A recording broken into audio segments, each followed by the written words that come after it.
Assalamualaikum warahmatullahi wabarakatuh. Ketemu lagi kita di video pembelajaran seni budaya di kelas 10. Kita masih membahas tentang bab musik ya. Sebelum mulai pembelajaran, silakan kalian untuk bisa mengisi daftar hadir terlebih dahulu yang ada di bagian classroom sebelumnya.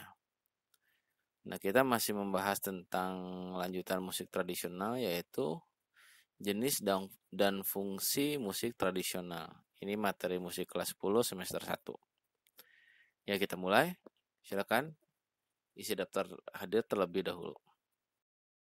Di pembelajaran kali ini, kita sedikit membahas tentang jenis dan fungsi musik tradisional.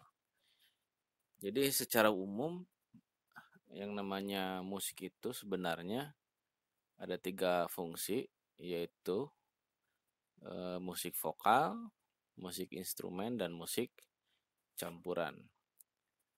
Kalau musik vokal itu adalah istilahnya sebuah persembahan musik atau pertunjukan musik yang mengolah atau asal bunyinya berasal dari mulut manusia itu sendiri atau suara manusia itu sendiri yang diolah sedemikian rupa menjadi sebuah pertunjukan atau karya musik. Terus yang kedua, jika musik instrumen itu adalah musik yang memang hanya mengandalkan atau menampilkan musik yang asal suaranya dari alat-alat musik yang ditampilkan pada saat itu atau pada saat pertunjukan musik itu dilakukan. Jadi tidak menggunakan vokal atau penyanyi. Yang ketiga ada yang disebut dengan musik campuran. Nah, musik campuran ini memadupadankan antara musik vokal dan musik instrumen. Jadi di dalam pertunjukannya pun, di dalam karya musiknya pun ada semua unsur, ada vokalnya, ada instrumennya. Jadi ini gabungan dari pertunjukan musik instrumen dan musik vokal. Yang sering kita lihat pada umumnya itu termasuk ke dalam musik campuran. Selanjutnya kita lihat dari segi lain jenis musik tradisional ini dari segi pergelarannya. Jadi jenis musik tradisional ini bisa disebut juga jenis musik seni karawitan atau musik tradisional itu disebut juga musik karawitan.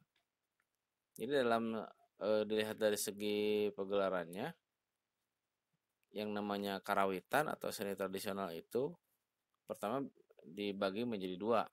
Yang pertama yaitu karawitan sekar. Karawitan sekar adalah seni suara atau vokal daerah yang diungkapkan melalui suara mulut manusia yang bersentuhan dengan nada, bunyi atau instrumen pendukungnya. Jadi dalam seni sekar ini membutuhkan yang namanya pengolahan suara yang khusus. Jadi jika kita ingin menimbulkan rasa seni dalam seni vokal ini atau karawitan sekar ini sangat erat hubungannya langsung dengan yang namanya indera pendengaran kita pasti ya. Jadi fungsi sekar secara khusus adalah memformulasikan dan mengungkapkan ungkapan perasaan melalui kata dan senandung. Jadi dengan media seni, suara manusia sebagai penghantarnya. Jadi yang namanya karawitan sekar ini memang fokus benar-benar dari yang namanya suara manusia. Selanjutnya ada yang namanya karawitan gending. Karawitan gending adalah seni suara yang diungkapkan melalui alat musik daerah atau alat bunyi-bunyian. Arti gending itu sendiri memang merupakan susunan nada yang mempunyai bentuk yang teratur menurut konvensi tradisi. Jadi gending sendiri ini hampir mirip dengan yang namanya instrumen, ya. Instrumen itu alat musik lah, gending itu. Kalau menurut Mahyar Angga Kusumadinata, seorang tokoh karawitan Sunda mengatakan bahwa gending ialah aneka suara yang didukung oleh suara-suara tetabuhan. Jadi pengertian dari yang namanya tetabuhan tersebut itu tidak terbatas pada alat-alat gamelan saja sebenarnya. Akan tetapi alat-alat non gamelan pun misalnya terdapat di dalamnya itu termasuk dalam yang namanya gending. Seperti siter kalau di Jawa, kalau di kita itu kecapi misalnya. Atau calung, angklung, alat perkusi atau alat-alat yang lainnya itu termasuk yang namanya gending. Itu menurut Angga Kussumadinata. Memang benar hampir mendekati dengan istilah instrumen. Yang namanya gending itu adalah instrumen ya. Jadi alat musik yang dipakai. Jadi orientasi karawitan gending dalam lagu itu cenderung pada alat-alat yang bernada. Padahal selain itu ada pula alat musik yang tak bernada seperti kendang misalnya, lalu tifa, lalu kohkol, dog-dog, terus terbang dan sebagainya lah, banyak kalau kita sebutkan alat-alat musik yang tidak bernada. Kalau kita lebih mendekatkan dengan jenis gending, akan kita dapati beberapa misalnya pagelaran musik gamelan, kecapi suling misalnya, atau musik ketuk tilu dengan berbagai macam variasi. Dan kalau secara musik instrumen, kita juga harus mengerti beberapa hal atau klasifikasi berdasarkan cara memproduksi suara atau sumber bahan yang berbunyi, yang dari gending yang tadi, yang instrumen yang tadi. Yang pertama ada yang namanya kardopon. Kardopon itu yaitu kelompok alat musik yang sumber bunyinya dari dawai, kawat, atau senar. Contohnya banyak ya, kecapi misalnya, biola misalnya, gitar dan sebagainya. Lalu ada yang namanya idiopon, yaitu alat musik yang sumber bunyinya dari badan alat musik itu sendiri, yang terbuat dari bahan perunggu, besi ataupun kayu. Apa saja? Ada gambang misalnya, ada gamelan, saron, bonang, terus ada juga kecrek misalnya, simbal, itu yang disebut dengan idiopon. Yang selanjutnya ada membrapon, yaitu alat musik yang sumber bunyinya dari kulit atau fiberglass, seperti snare, tom-tom, kendang misalnya, tabla, lalu genjring, lalu tanjidor, banyak ya. Membrapon, membran lah artinya, kata dasarnya dari membran. Yang selanjutnya ada aeropon, yaitu alat musik yang sumber bunyinya dari udara atau dari ditiup ya. Contohnya suling, bangsing misalnya. Lalu banyaklah kalau kita melihat alat musik yang istilahnya ditiup itu termasuk ke dalam aeropon. Selanjutnya yang terakhir ada elektropon, yaitu alat musik yang sumber bunyinya dari aliran listrik atau elektronik. Banyak ya, ada organ misalnya. Organ itu bisa keyboard, bisa synthesizer, terus bisa laptop, bahkan sekarang bisa jadi alat musik sebenarnya. Atau peralatan DJ yang kalian lihat selama ini itu juga termasuk dalam peralatan elektropon. Jadi secara cara tersebut musik instrumen juga dapat dilihat dari cara memainkan atau membunyikannya.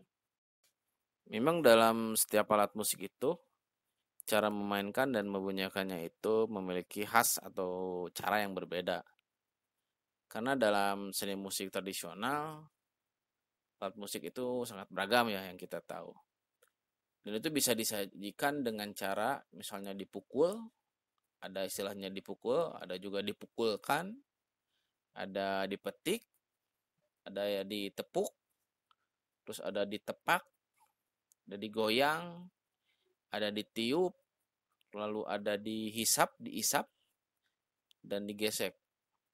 Selanjutnya musik tradisional itu pun kalau kita lihat dari cara pengolahan suaranya atau nadanya, itu dilihat dari panjang pendeknya atau besar kecilnya, atau juga tipis tebalnya alat atau waditra untuk wilahan misalnya, atau cembung cekungnya waditra pencelon misalnya, atau besar kecilnya volume udara dalam lubang resonator misalnya, dan tegangan senar atau kawat, atau serta kencang kendurnya tali atau kawat yang ada dalam waditra kendang, asal dog-dog, terbang, beduk, dan sejenisnya lah.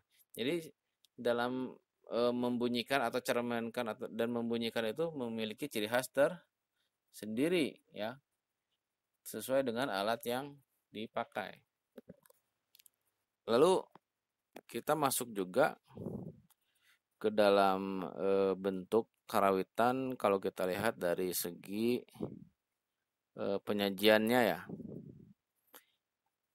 Ada yang namanya karawitan sekar gending. Jadi karawitan sekar gending ini adalah bentuk penyajian seni suara daerah yang memadukan antara sekar dan gending. Kita tahu ya, sekar itu seni suara, gending itu adalah instrumen. Jadi sekar gending ini memiliki arti bentuk sajian seni suara dalam bentuk nyanyian yang diiringi instrumen. Jadi kedua jenis suara itu mempunyai tugas yang sama beratnya sebenarnya. Keduanya bisa saling mengisi dan mempunyai keterkaitan yang tak dapat dipisahkan. Jadi karawitan sekar gending ini seperti kita ketahui atau sering kita lihat di manapun, di sumber-sumber manapun, misalnya di televisi, di YouTube atau di tempat-tempat hiburan, hajatan dan sebagainya, ini sering ditampilkan dan memiliki keseimbangan yang harus berpadu antar satu dengan yang lainnya. Ya, vokalnya harus ada, misalnya, berarti gendingnya juga harus sesuai. Ya, seperti pertunjukan tradisional pada umumnya, yang namanya karawitan sekar gending ini harus saling membantu atau saling mendukung dalam sebuah pertunjukannya. Dan itu pun ditunjang mungkin oleh yang namanya fungsi musik dan alat musik tradisional itu sendiri. Karena dalam konsep fungsi, kita pasti mengundang pandangan subjektif seseorang misalnya tentang sesuatu pengalaman yang pernah ia peroleh dalam kehidupannya. Jadi dalam fungsi alat atau fungsi musik itu sendiri tergantung orangnya. Misalnya fungsinya untuk berdoa, misalnya upacara sakral misalnya ada lagi fungsinya hanya untuk didengarkan, hiburan saja ada misalnya. Itu kita harus ingat lagi ke materi waktu kalian sekolah di menengah pertama, ada yang namanya fungsi seni. Ada untuk hiburan, ada untuk upacara, ada untuk istilahnya pendidikan, itu kalian harus ingat lagi. Karena dalam musik tradisional pun itu fungsi tersebut pasti akan berpengaruh. Contohnya kalau kalian lihat di pernikahan ada yang namanya kalau pengantin yang datang itu disambut dengan yang namanya upacara adat Sunda misalnya. Nah, itu juga salah satu contoh dari yang namanya fungsi musik itu sendiri. Berarti apa fungsinya? Untuk menyambut kedatangan si pengantin pria. Menyambut misal kedatangan raja kalau zaman dulunya. Tapi kalau sekarang lebih sederhana yang namanya menyambut pengantin pria misalnya. Atau banyak sekali. Kalau di Cirebon misalnya, ada di Selangit ada topeng misalnya. Dan topeng pun memiliki 5 karakter A, B, C, misalnya ada topeng Rumiang, Panji, ada Kelana. Itu 5 karakter itu mewakili sifat-sifat manusia katanya. Terus dipertunjukkan dalam satu waktu atau semalam suntuk, dan itu untuk menghormati yang menciptakan misalnya, yang memberi rezeki si masyarakat tersebut biasanya. Nah, itu pun menjadi salah satu fungsi musik yang dihadirkan dalam sebuah pertunjukan. Sama. Tapi kalau kita lihat pada umumnya, yang namanya fungsi musik itu tidak jauh dengan yang namanya fungsi alat musik itu sendiri. Dalam seni karawitan, fungsi alat musik tradisional itu atau fungsi alat musik karawitan itu ada 4. Yang pertama, pengisi suasana dalam suatu adegan, sendera tari atau gending karasmen. Contohnya ada drama tari atau yang topeng tadi. Yang kedua, sebagai sarana komunikasi. Komunikasi itu banyak, misalnya manusia dengan Tuhannya, atau manusia dengan manusia lain, atau misalnya sebagai pengingat dan sebagainya. Ada kohkol, misalnya kan bisa mengingatkan bencana, misalnya kan, itu juga boleh sebagai sarana komunikasi.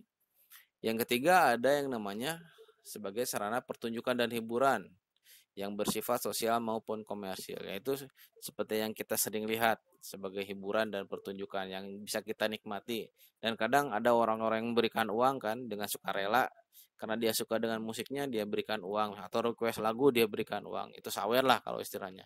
Itu fungsi yang ketiga, fungsi musik tradisional. Yang keempat ada sarana ekspresi diri dan kreasi. Nah, ini fungsi yang keempat ini memang pure hanya untuk ekspresi dari si pembuat karya musik itu sendiri, atau alat musik tradisionalnya itu digunakan hanya untuk ekspresi dari yang namanya si pembuat musik itu sendiri. Nah, agar lebih paham, Bapak akan berikan tugas untuk minggu ini. Bapak persilahkan kalian cari 5 jenis musik tradisional dan gali informasi diantaranya tentang pertama, sejarah dan fungsi musik tersebut. Yang kedua, alat musik yang digunakan. Yang ketiga, bentuk penyajiannya seperti apa. Misalnya disajikan pada saat kapan misalnya. Lalu syaratnya waktunya kapan, itu harus kalian cari atau gali informasinya. Diulang ya. Sejarah dan fungsi, alat musiknya apa saja, lalu bentuk penyajiannya seperti apa.